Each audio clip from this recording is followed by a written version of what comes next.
Humans, werewolves, aliens, and zombies live together in harmony in Seabrook, but legends have it that another moonstone crashed in Mount Rayburn years ago, giving birth to two mythical creatures, the Day Walkers and the vampires. The moonstone also created the blood fruit, which was their meal, but over time, they started having conflicts over it, forcing them to lock themselves away, never to be seen again, until now. The movie begins with Zed, a zombie who made it to the football team in college, and also the part human part alien Addison, who made it to the cheerleading team as she aspires to be the cheer captain as she was back in high school. It was summer, but Zed and Addison may not have time for each other because they are preoccupied with football and cheer camp. Meanwhile in Sunnyside, the Day Walker, Nova was training the recruits as the blood fruit was dying out, and they were about to embark on a mission to the outside world. Nova embraces the young recruit and suddenly had a vision of Victor, a vampire, but her father Commander Bright quickly snaps her out of it and informs her that the vampires are their sworn enemies and also tells her to stay focused on her mission. Meanwhile at Shadyside, Victor brought a blood fruit to his friends and told them of his plans to leave Shadyside for the outside world. They weren't really into it, but Victor was able to convince them as he believed there is more to see in the outside world. Zed, Addison, Eliza, and Willow were returning home from college, but Zed and Addison seemed to be distracted as Zed was in a call with his coach, while Addison was distracted by the cheer summer camp. They were still on their way when suddenly Zed drove past a pulse wave, making his Z-band malfunction as he crashed the car deep into the woods. They were all fine as they got out of the vehicle, and wanting to find more about the pulse, they decided to split up. Willow went with Eliza while Zed and Addison, who had been distracted, embraced each other as they split up to find more about the force field. Addison was walking in the woods when suddenly, she entered into a portal to Shadyside and was surprised as it was nighttime. She paced back and forth, and upon spotting signs of civilization, she decided to ask the people around her what was going on. Zed, on the other hand, steps into a portal to Sunnyside. He also spots civilization and ventured forward. The Day Walkers were about to reach the tunnel when they spotted Zed and thought he was a vampire. They were about to attack, but he explained he was a zombie, prompting Nova to stop the attack. Her father, Commander Bright, asks why. As she explains, Zed doesn't have fangs and wasn't mean as he thought them. The commander places Nova in charge of him as they continued on their way. Meanwhile, the vampires were also heading to the tunnel when they spotted Addison. They attacked and were about annihilating her, but Victor stops the attack as Addison explains herself, stating she was part alien, so Victor's aunt, the commander, made Addison Victor's prisoner.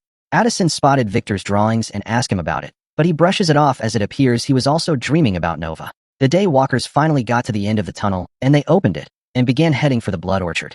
The vampires did the same and stepped into the sunlight for the first time and was surprised as it wasn't harmful. They spotted the Day Walkers and prepared for attack, but the Day Walkers ran off to the orchard to get the blood fruit first. The vampires soon joined them as the gate was locked. Zed and Addison were reunited as Eliza and Willa also arrived at the scene as Victor and Nova were surprised because their visions and dreams of each other were real. One of the vampires tried jumping over the gate, but Eliza stopped her as the orchard was protected by a force field. In the gate lies clues on how to open it, as Addison suggests they pick leaders from their group, so they work together to open the gate and share the blood fruit. They both agreed as Commander Bright picks Nova while the Eldris picked Victor. They decided to camp at Mount Rayburn as Commander Bright drags Nova aside and informs her that once the gate was open, they should take all the blood fruits for themselves. Nova was surprised to hear this, but agreed anyways. They camped at Mount Rayburn as Day Walkers and vampires had a bunk there in the past. Nova found the Day Walkers' bunk and called for them. Victor also did the same for the vampires. Addison is delighted as she gets to camp out with Zed, while Nova sneaks into Victor's camp and realizes he was truly the person she always sees in her visions. In the morning, Day Walker sneaks up on vampires and attacked, but Willa scares them off. Addison and Eliza spoke with Nova while Zed and Willa spoke with Victor. They were about to convince the leaders to work together, but the leaders had a hard time convincing the group. Nova shared her visions of Victor with him, and he revealed that he had the same visions. The group indirectly worked together as they joined powers, and a symbol, which was at the gate, appeared in the tree, and soon Nova found a key. Nova placed the key in the gate as a part of the gate was open, and they will require another key, so the group went back to camp. The Day Walkers and werewolves seemed to tolerate each other now, as they all went back to their bunk to spend the night. Zed, Addison, Eliza, and Willow were also together as Eliza explained the importance of summer and how they should make time for each other instead of being occupied with football or cheerleading. Suddenly, a huge wave passed again, but this affected all of them as Eliza felt with the way it's going. The wave could hit Seabrook in no time. Meanwhile, Victor met with Nova as they were talking now. Victor wanted to show her something, and Ray spotted them as they ventured off. They arrived at the place as Nova lightened it up, and they spotted both the sun and the moon symbols together, signifying that their ancestors used to work together, which makes them wonder why they hate each other. Nova and Victor inspired themselves to be great leaders, and while they were still at it, they ventured forward as Victor spots the phases of the moon, while Nova, the sun. The symbols were unaligned as they both aligned them as the second key popped out. Nova hands the key to Victor this time. The group were waiting for the leader at the gate, and as their leaders arrived, Victor placed the key and opened the gate, but it turns out there was one final lock. Suddenly a round rock emerges underground with both the moon and sun symbols, and an inscription stating only one team can win. The team, on realizing this, tried pushing the rock to their symbols. This triggers another huge wave, and the impact affected Zed the more as they all decided to get back to camp. Eliza analyzed the pulse and decides to trace it. Zed and Willa joined her as they traced the pulse signal to a large rock.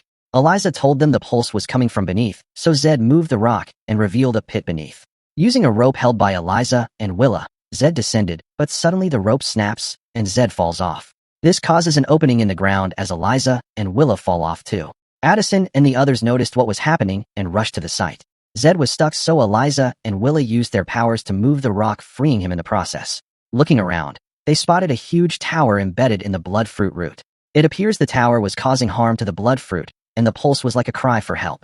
Zed decided to move the tower, but it was too much for him as Eliza and Willa joined, and soon after, Addison and the others also joined, and together they were able to move the tower away from the root. It was at that moment Victor finally understood what the inscription meant, as he stated that the vampires and daywalkers can become one team and only one team wins. They disagreed, but Addison addressed them and was able to convince them to work together as a team. They were still on it when Ray drags Nova aside and reminded her of her plan to steal the blood fruit for themselves, but unbeknownst to them, Zara happened to be eavesdropping as she left to inform the Eldress, but Nova wasn't in line with the mission again. This time she wanted to work with the vampires, leaving Ray disappointed. The group decided to work together as they shifted the rock to the moon symbol, which opened, showcasing the key embedded in a crystal. The vampires combined their wind power with the Daywalker's sun power, and together they were able to melt the crystal.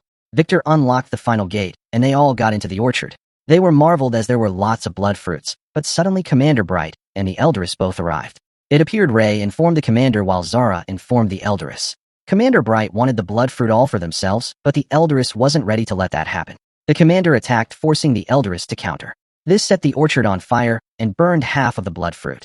This ignited a huge pulse wave which almost sent Zed to full zombie mode. Commander Bright wanted the remaining half, so he told the Daywalkers to move out and prepare for an all-out war. Commander Bright was disappointed with his daughter, Nova, who appeared to be also disappointed with Ray. The Daywalkers and vampires moved out of the camp to prepare for war as Eliza was still analyzing the pulse and decided to head back to where the root was, alongside Addison and Willa, who carried Zed. There, Zed was afraid to turning to a full zombie and wished he would have spent more summertime with her and the others.